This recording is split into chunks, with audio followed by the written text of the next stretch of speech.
नमस्कार सर। सचिव सर क्या नाम है आपका? राजू दास। राजू जी, आप कहाँ से हैं? मैं गांव डाबोदा खुर्द, जिला झज्जर, हरियाणा से। संत रामपाल जी महाराज से नाम दीक्षा आपने कब ली? मैं 10 तारीख 5वां महीना 2017 को। संत रामपाल जी महाराज से नाम दीक्षा लेने से पहले क्या आप कोई भक्ति साधना भी करते थे?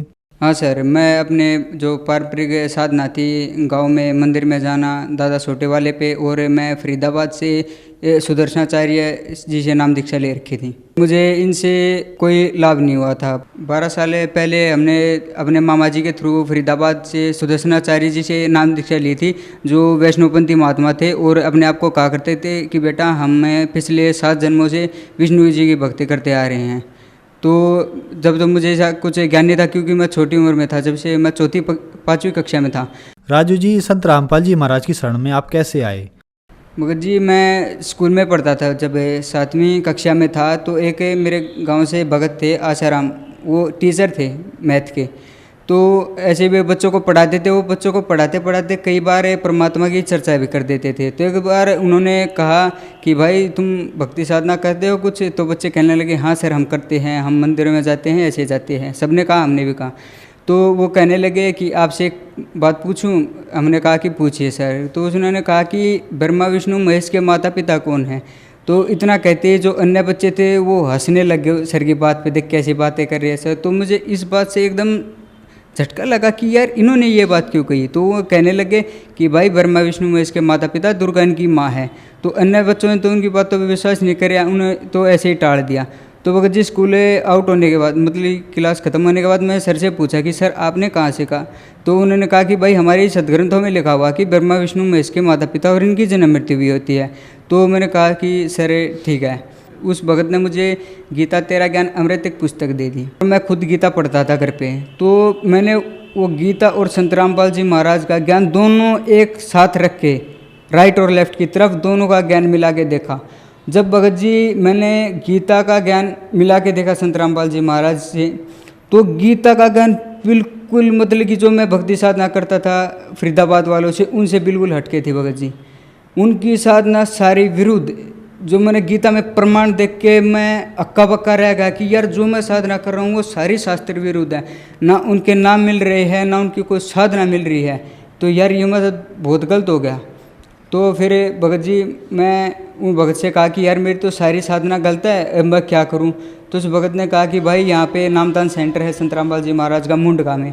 तो फिर मैं वहाँ पे चला गया भगत जी से। 2-3 दिन मैं वहाँ संत रामपाल जी महाराज के मैं सत्संग सुने, और प्रमाणित ज्ञान करके मैंने एक विश्वास करके कि संत रामपाल जी महाराज कबीर परमात्मा के भेजे हुए एक संत है, मैंने ये मान के संत रामपाल जी महाराज जी से 10 तारीख 5वां महीना 2017 को नाम दीक्षा ली। संत रामपाल जी महाराज से नाम दीक्षा लेने के बाद आपको क्या लाभ प्राप्त हुए? सर, संत रामपाल जी महाराज जी से नाम दीक्षा लेने के बाद दास को बहुत लाभ हुए।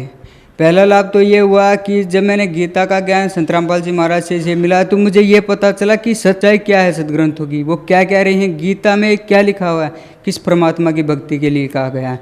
प्रथम तो लाभ तो ये प्राप्त हुआ भगत जी कि दास को सच्चाई का पता चला सदग्रंथों की, जो उसमें लिखा हुआ है। संत रामपाल जी महाराज जी शरण में आने के बाद दास को ये लाभ हुआ कि जो मेरे अंदर भूत प्रेत बाधा थी 2 से 3 महीनों के, जो मैंने फरीदाबाद से सुदर्शनाचार्य जी से था नाम दीक्षा ले रखी थी, उन्होंने भी ये झाड़ फूक की मेरे ऊपर, अपनी मतलब जो साधना वे करते थे, हवन किए, उन्होंने एक जो ताबीज़ वो बांधते थे उन्होंने वे भी बांधा भगत जी, उससे कोई भी लाभ नहीं हुआ।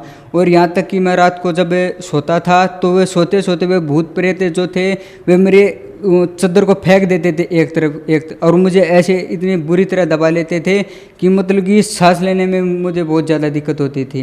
तो संत रामपाल जी महाराज जी शरण में आने के बाद भगत जी मुझे पता भी नहीं कि वो भूत प्रेत की बाधा मेरे पास में हुई भी थी कभी। अन्य लाभ ये हुए भगत जी, मैं संत रामपाल जी महाराज को कबीर परमात्मा का एक भेजा हुआ दूत ही मानता था। उनको कभी परमात्मा स्वीकार नहीं किया क्योंकि मुझे इतना ज्ञान नहीं था। तो एक बार क्या हुआ कि मैं भक्ति कर रहा था, जो मैंने लेके प्रथम नाम मिला होता दास को।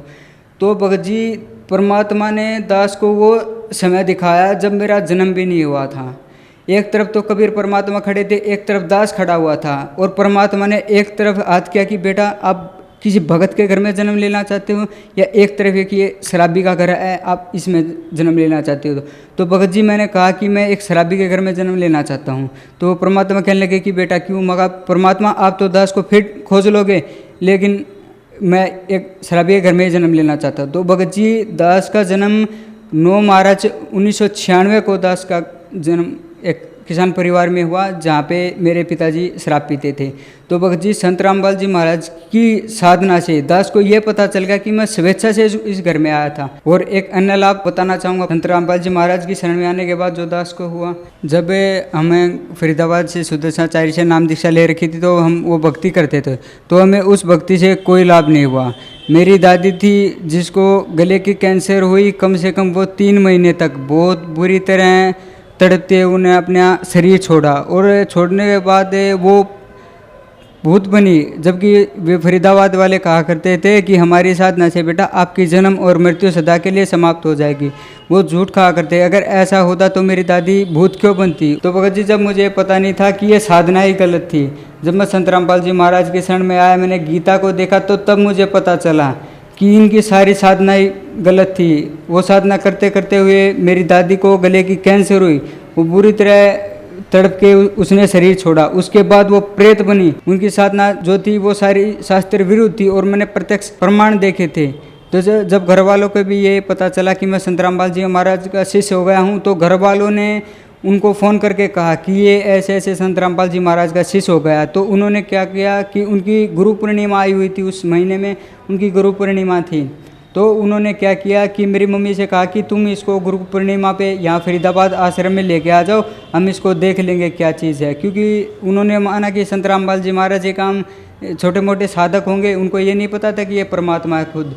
तो मैं अपनी मम्मी के साथ वहाँ उनके फरीदाबाद आश्रम में चला गया। तो मुझे नहीं पता था कि उन्होंने पीछे से क्या षड्यंत्र रचा हुआ था। तो मैं ऐसे ही मंदिर में प्रवेश कर गया और दास को जब प्रथम नाम मिला हो तो मैं उसका सुमरण करता रहा, तो सुमरण नहीं रोका मैंने। तो बिना किसी तकलीफ़ के मैं वापस घर भी आ गया। तो घर पे आने के बाद शाम को घर वालों से फिर उस सुमनलता जिसे बात हुई, जो उनकी एक शिष्या थी जो नजफगढ़ प्रेमनगर 7 नंबर कॉलोनी में रहती है। तो उसने कहा कि बेटा ये गया था आश्रम में? तो उन्होंने कहा कि हाँ ये आश्रम में गया था। तो उन्होंने कहा था कि बेटा तुम अब चिंता मत करो, इसको हम अपने आप देख लेंगे। भगत जी उन्होंने पता नहीं क्या करने की कोशिश की थी, तो भगत जी उस चीज़ का असर नहीं हुआ। और घर वालों ने कहा कि तू पता नहीं कहाँ से नाम दीक्षा लेके आ गया, तेरे तो कुछ हुआ भी नहीं है, उन्होंने कुछ किया तो तेरे कुछ हुआ भी नहीं। उसके बाद भी भगत जी उन फरीदाबाद वालों ने दास के ऊपर जो कष्ट थे वो बंद नहीं किए। उन्होंने मेरे जितने भी पितर थे, मेरे दादाजी, मेरे पिताजी और मेरी दादी जी, तीनों को मेरे ऊपर उन्होंने छोड़ दिया था, ये मान के कि ये प्रेत बाधा से दोबारा पीड़ित होगा तो हमारे पास ही आएगा।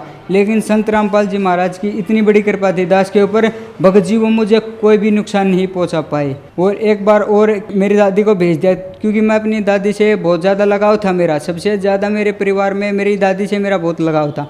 तो वो मेरी दादी आई मेरे पास और वो रोने लग गई जब मैं संत रामपाल जी महाराज की शरण में था। तो वो रोने लगी तो मैं कहने लगा कि माँ क्यों रो रही है? मैं दादी को माँ कह के बुलाता था। तो वो कहने लगी कि बेटा तू संत रामपाल जी महाराज को छोड़ के वापस इस फरीदाबाद वालों से नाम दीक्षा ले ले। मैं कहा क्यों? क्योंकि बेटा अगर तू ऐसा नहीं करेगा तो ये हमें आश्रम से निकाल देंगे। भगत जी उन्होंने जब मेरी दादी ने ये बात कही कि ये हमें आश्रम से निकाल देंगे, भगत जी मुझे बहुत बड़ा धक्का लगा था।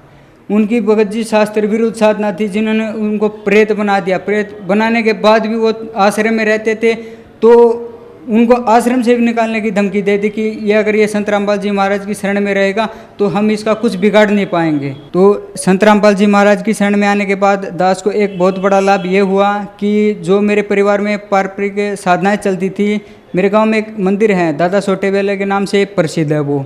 तो मैं वहाँ पहले जब संत रामपाल जी महाराज जी से मैंने दीक्षा नहीं ले रखी थी, तो मैं मंदिर की तरफ देख के सिर झुकाया करता था, प्रणाम किया करता था उनको। जब मैंने संत रामपाल जी महाराज जी से नाम दीक्षा ली तो मैंने उस मंदिर की तरफ आदर करना बंद कर दिया था। तो क्या हुआ कि मैं एक बार पशु नहला रहा था, वो जो वहाँ के सिद्ध पुरुष है वो सांप के रूप में रहते थे। तो मैं जब पशु नहला रहा था तो मेरे पैरों के पास से एक सांप घूमने लग गया, पता नहीं कैसे। तो मुझे आभास हुआ, तब मैंने संत रामपाल जी महाराज का नाम स्मरण किया तो वो सांप वहाँ से चला गया। फिर उसी 1-2 दिन के बाद मैं तालाब में नहा रहा था। नाते नाते वो सांप मेरे पास आया और मेरे पास घूमने लगा। उस समय सुमरन ये कर रहा था, मैं तैरते तैरते सुमरन कर रहा था। तो वो जो सांप था वहाँ से चला गया और उस सांप के चले जाने के बाद उस संत ने, जहाँ पे मेरे पूर्वज जाया करते थे दादा छोटे वाले के पास, उन्होंने मुझे प्रत्यक्ष दर्शन दे के ये कहा कि बेटा मान गया आपकी भक्ति को और मान गया आपके संत रामपाल जी महाराज की भक्ति को। बेटा जो आप साधना कर रहे हो इसका कोई वार पार नहीं, ना इसके सामर्थ्य का कोई वार पार है। और बेटा मैं आपसे बहुत प्रसन्न हूँ, आप जो साधना कर रहे हो इस पे लगे रहिएगा बेटा, आपको आजीवन कोई भी कष्ट नहीं आएगा, ये मैं गारंटी के साथ कहता हूँ। भगत जी मुझे सबसे बड़ा यही फ़ायदा हुआ कि जहाँ मेरे पूर्वज जाया करते थे वहाँ के स्वयं उस संत ने मुझे ये कहा कि बेटा जिस शरण में तू गया हुआ है, जो भक्ति तू कर रहा है उसका कोई वार पार नहीं है, वो तुझे कभी कष्ट नहीं देगी और तू सदा सुखी रहेगा। और मैं तेरे से बहुत प्रसन्न हूँ कि बेटा तूने पूरे गुरु की शरण ग्रहण की है। तो भगत जी संत रामपाल जी महाराज की शरण में आने के बाद दास को बहुत बड़ा लाभ यही हुआ कि हमारे पारंपरिक साधना के संत भी यही कह रहे थे कि बेटा तू बहुत अच्छी शरण में गया हुआ है, तू बहुत सुखी पाएगा आजीवन। जो श्रद्धालु आज आपको देख रहे हैं, आप उनको क्या संदेश देना चाहेंगे? मैं उनसे ये कहना चाहूँगा कि मैंने नाम दीक्षा ले रखी थी सुदर्शनाचार्य महाराज जी से। उन्होंने जो मुझे नाम दीक्षा दी थी उन्होंने मुझे 3 नाम की नाम दीक्षा दी थी। ओम श्री भगवती वैसे वासुदेवाय नमः, ओम नमो नारायण, और एक नाम दिया करते कि बेटा जब ये 2 नाम आप परिपक्व कर लोगे तो तीसरा नाम आपको दिया जाएगा, जो आपको किसी को झाड़ा लगाओगे तब उस मंत्र का आपको प्रयोग करना पड़ेगा। तो भगत जी मैंने गीता से उनके नामों को मिला के देखा, उनका एक भी नाम, एक तीसरे नाम को छोड़ के कोई भी, वो एक श्लोक ले रखा था उन्होंने, उनका नाम भगत जी कहीं भी गीता में नहीं मिला हुआ। जबकि वे कहा करते कि बेटा गीता का ज्ञान सर्वधार्य है और ये श्री कृष्ण जी ने बोला। भगत जी उनकी एक भी क्रियाएं ना तो गीता से प्रमाणित ना किसी भी सदग्रंथ से प्रमाणित है।